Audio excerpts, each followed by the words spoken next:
साथियों, join with रोजगार शाला में आप सभी का बहुत बहुत स्वागत है। आज है 22 मई 2024। 22 मई 2024 से करंट अफेयर्स के जितने भी इम्पोर्टेंट क्वेश्चन बन सकते हैं उन सभी को देखेंगे साथियों, और हर क्वेश्चन से रिलेटेड इम्पोर्टेंट फैक्ट भी मैं आपको बताऊंगा। तो आप पूरा वीडियो बहुत ध्यान से देखिए। स्टार्ट करते हैं साथियों। पहला प्रश्न है कि किस देश के राष्ट्रपति की हेलीकॉप्टर दुर्घटना से मौत हुई है साथियों। बहुत ही महत्वपूर्ण प्रश्न है ये। ईरान के कौन थे? ये राष्ट्रपति थे प्रेसिडेंट इब्राहिम रईसी। इनका क्या हो गया साथियों? मौत हो गई है। और वहीं इसमें जो ये हेलीकॉप्टर था, इसमें वहाँ के विदेश मंत्री थे अब्दुल्ला हिंद साथियों। अब बात करते हैं साथियों ईरान की, जो कि सुप्रीम लीडर कौन है साथियों? अयतुल्ला खुमानी कौन है? वहाँ के सुप्रीम लीडर हैं। अब बात करते हैं, यानी कि जो हेलीकॉप्टर क्रैश हुआ है वह अजरबैजान और ईरान की बाउंड्री पर साथियों क्रैश हुआ है। वहीं जो अजरबैजान की सीमा पर जो बांध बनाया वो कौन सा है? अरांस नदी पर एक बांध बनाया गया है साथियों। कीज कलासी बांध का शुभारंभ करने गए थे साथियों। किस लिए गए थे ये? कीज कलासी बांध का शुभारंभ करने गए थे, जो कि अरांस नदी पर बना हुआ है। अब बात करते साथियों ईरान की। अब देखो आरोप किसका आरोप लगाया जा रहा है इसमें? जो इजराइल और यूएसए पर इसका आरोप लगाया जा रहा है कि इजराइल और यूएसए ने यह जो हेलीकॉप्टर क्रैश हुआ है उनकी क्या है इसमें चाल है साथियों। बात करते हैं ईरान के बारे में कुछ महत्वपूर्ण फैक्ट की। तो हमेशा याद रखेंगे, जो ईरान है उसकी राजधानी तेहरान है। दस्त ए लुत और दस्त ए कबीर वहाँ के क्या है? मरुस्थल है। दस्त ए लुत और दस्त ए कबीर साथियों। वहीं चाबहार बंदरगाह ये ईरान में है। शायद बेहस्ती पोर्ट जो कि भारत के पास अधिकार है इसका। वहीं बात करते हैं रामसर कन्वेंशन की, तो ये ईरान में हुआ था 2 फरवरी 1971 को। अब बात करते हैं आगे, यानी कि इंटरनेशनल कोर्ट ने अरेस्ट वारंट जारी किया है साथियों। अब बात करते हैं बेंजामिन नेतन्याहू की, जो कि इजराइल के पीएमएन पर इंटरनेशनल कोर्ट ने अरेस्ट वारंट जारी किया है बेंजामिन नेतन्याहू पर, जो कि इजराइल के पीएम हैं। वहीं 3 हमास लीडर और इजराइल डिफेंस मिनिस्टर पर इन पर क्या है? इंटरनेशनल कोर्ट ने अरेस्ट वारंट जारी किया है। अगला प्रश्न देखते हैं। फोर्ब्स के अनुसार सबसे ज़्यादा कमाई करने वाला दुनिया का शीर्ष एथलीट कौन है साथियों? तो ये क्रिस्टियानो रोनाल्डो पुर्तगाल का है साथियों। ये फुटबॉल प्लेयर है। वहीं सऊदी अरब और अल नासर क्लब इसमें शामिल है। वहीं एक साल में इन्होंने 260 मिलियन डॉलर कमाया है साथियों। अब बात करते हैं आगे। दूसरे नंबर पर कौन है साथियों? जॉन रहम, जो कि गोल्फर हैं। वहीं तीसरे नंबर पर मेसी, जो कि फुटबॉलर हैं। अब बात करते हैं और महत्वपूर्ण फैक्ट की। विश्व में सबसे अमीर व्यक्ति की बात करें साथियों, तो ये टॉप 15 में जो अमीर व्यक्तियों में भारत के 2 लोग शामिल हो गए हैं। टॉप 15 में एक 12वें नंबर पर मुकेश अंबानी है। वहीं 14वें नंबर पर गौतम अडानी है साथियों। अब बात करते हैं फीफा फीमेल वर्ल्ड कप 2027 की, जो कि ब्राज़ील में होगा साथियों। वहीं भारत के लिए सर्वाधिक मैच खेलने वाले फुटबॉलर कौन है? सुनील छेत्री हैं, और इन्होंने अपना अंतिम मैच कुवैत के खिलाफ खेला था।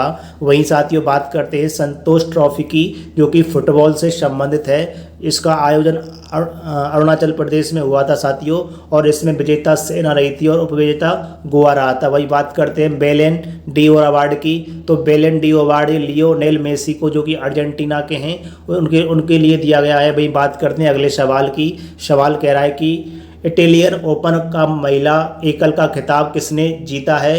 तो ये इटालियन ओपन की बात करें टेनिस से संबंधित है साथियों, और ये इटली और रोम में हुए थे।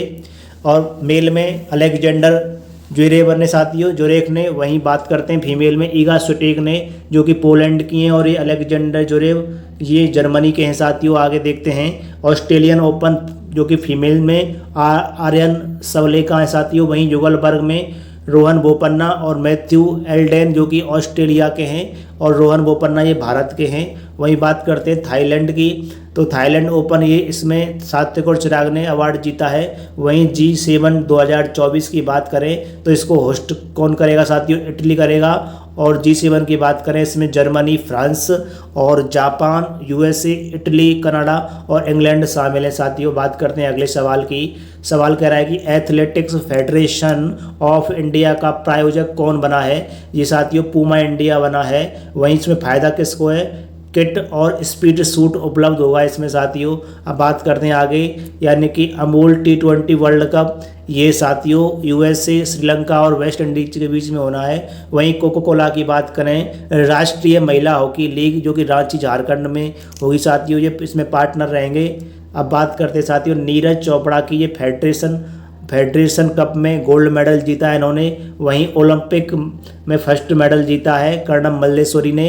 और 2000 सिडनी में जो ओलंपिक हुए थे वहाँ पर इन्होंने 2000 में जो सिडनी में ओलंपिक हुए थे वहाँ पर इन्होंने ब्रॉन्ज जीता था साथियों। वही बात करते हैं भारतीय ओलंपिक कमेटी की, तो इसकी हेड PT ऊषा है।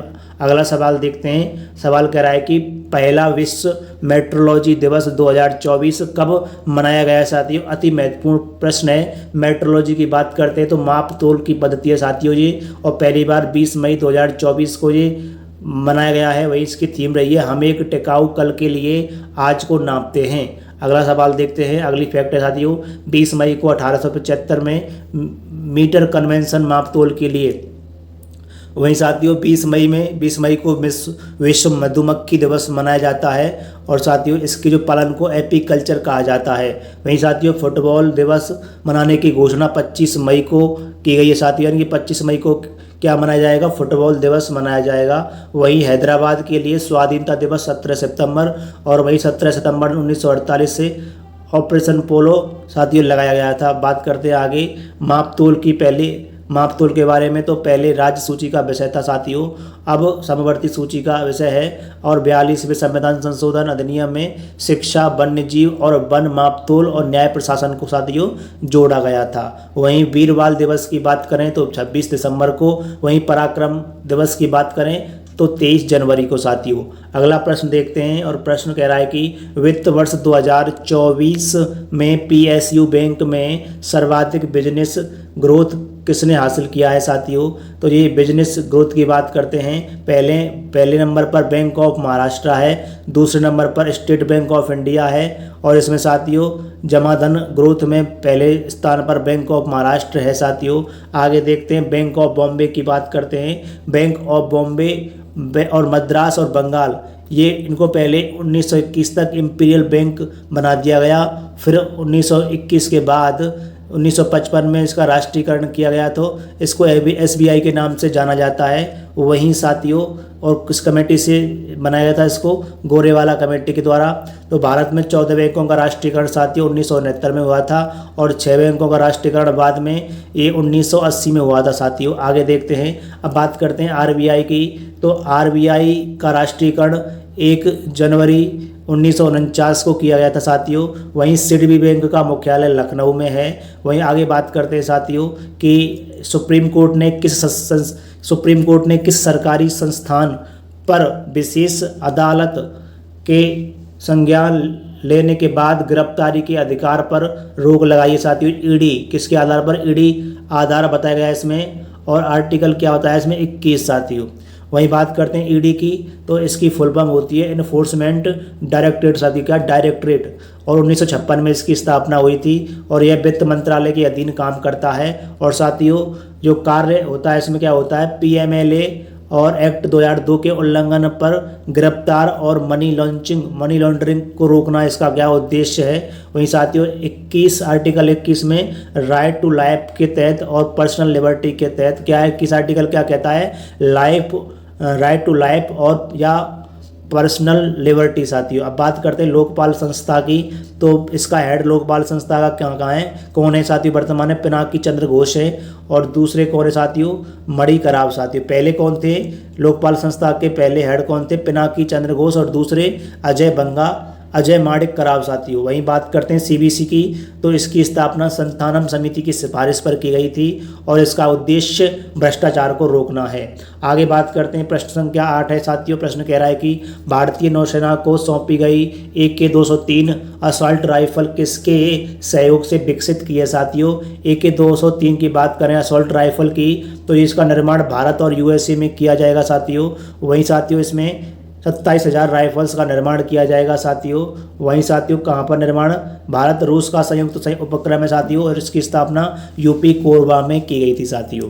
वहीं बात करते हैं भारत की ओर से ब्रह्मोस का निर्यात साथियों कौन करेगा, फिलीपींस में। वहीं मटाला एयरपोर्ट ये श्रीलंका का है साथियों, इसको भारत रूस और के प्रबंधन के द्वारा तैयार किया जा रहा है। वहीं भारत रूस शक्ति अभ्यास उमरोई मेघालय में हुआ है साथियों।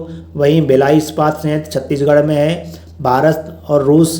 भारत रूस बोकारो झारखंड में। भारत रूस यानी कि जो भिलाई इस्पात संयंत्र है वो छत्तीसगढ़ में, वो रूस की सहायता से भारत में स्थापित किया गया था। वहीं बोकारो झारखंड में ये भारत में रूस की सहायता से स्थापित किया गया था। अगला सवाल देखते हैं। अगला सवाल कह रहा है कि जापान में विश्व पैरा एथलेटिक्स चैंपियनशिप में महिलाओं की 400 मीटर स्पर्धा में किसने विश्व रिकॉर्ड तोड़ा है साथियों। अति महत्वपूर्ण सवाल।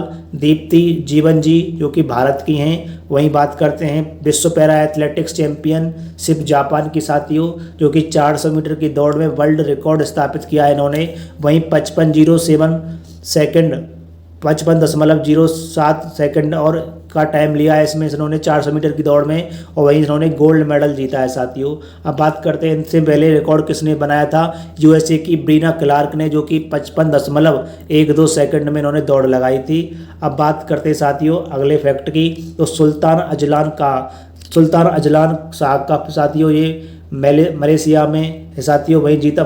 मलेशिया में हुए थे सुल्तान अजलान शाह कप। जीता जापान है, हारा कौन है, पाकिस्तान। आदिति कसो की बात करें तो इन्होंने गोल्ड मेडल जीता है। और एलिडा कप की बात करें साथियों निक्कत जरीन ने गोल्ड मेडल जीता है। वहीं बात करते हैं अर्जुन अवार्ड की साथियों, जो कि दिव्यांग खिलाड़ी हैं कौन, शीतल देवी, इनको अर्जुन अवार्ड दिया गया है। बात करते हैं अगले सवाल की। सवाल कह रहा है कि यूनिसेफ की मदद से विकसित आपदा प्रबंधन और प्लेटफॉर्म DRIMS किसने लॉन्च किया है साथियों। DRIMS की बात करूं तो आपदा प्रबंधन प्लेटफॉर्म है साथियों ये, और स्टार्ट किया गया है असम गवर्नमेंट के द्वारा, और इसमें हेल्प यूनिसेफ की ली जा रही है साथियों। और इसमें डिजास्टर रिपोर्टिंग और इंफॉर्मेशन मैनेजमेंट सिस्टम के द्वारा इसका उद्देश्य रहेगा। यार कि इसकी फुल फॉर्म क्या है DRIMS की, तो ये इसकी disaster reporting and information management system. वहीं बात करते साथियों स्वाति, तो स्वाति क्या है साथियों, एक पोर्टल है। क्या पोर्टल है ये, STEM में महिलाओं को बढ़ावा देने के लिए। वहीं ई साक्षी ऐप ये MP-LEDs के प्रशासन के लिए साथियों। वहीं यूनिलाइट ऐप की बात करते हैं साथियों, ये सुविधा एप्लीकेशन है इलेक्शन कमीशन के द्वारा, इसको सक्षम एप्लीकेशन, स्वीप एप्लीकेशन, ये सभी क्या है साथियों इलेक्शन कमीशन ने तैयार किए हैं इस सभी को। अब बात करते हैं साथियों आगे। अगला सवाल है कि श्री रविशंकर को श्रीलंका में भारतीय मूल के तमिलों के 200 वर्ष पूरे होने के उपलक्ष्य में जारी किया है साथियों।